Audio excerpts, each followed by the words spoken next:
Well, for one thing, we need to understand that arts and culture is not a frill in our society, it's at the core of democracy. Under Stephen Harper's approach, Picasso would never have gotten funding, neither would Michelangelo. They'd have to go make it their own way in the world market. I mean, that's not how arts and culture works. We need to support our young artists, our theater companies, the new upcoming cinematographers and movie makers and directors.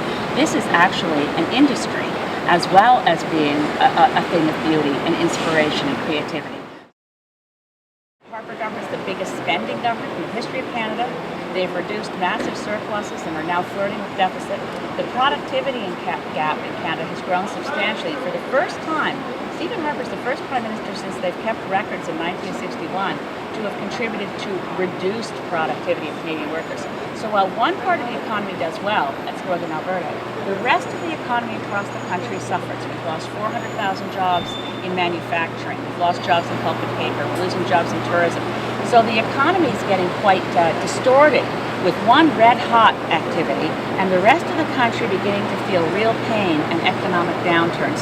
So our way to avoid recession is actually slow down the growth in the tar sands. They'll still be producing a lot of oil, but slow down this, hell-bent for leather expansion on the tar sands and smooth out the economy to bring down the Canadian dollar to where our export industries can get revved up.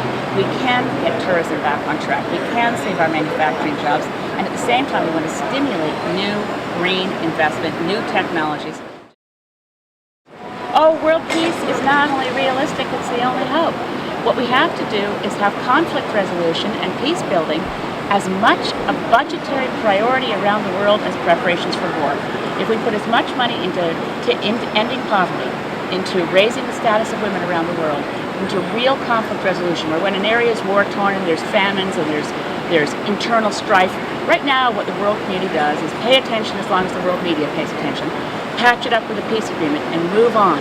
The area is still fractured, the area is still poor, resource depletion is still a problem, so you have to stay. You have to stay long enough to have global peace solutions that work. And the Greens are committed globally to a secure, safe, healthy, and peaceful world. And that's not a dream, that's the only reality we can embrace.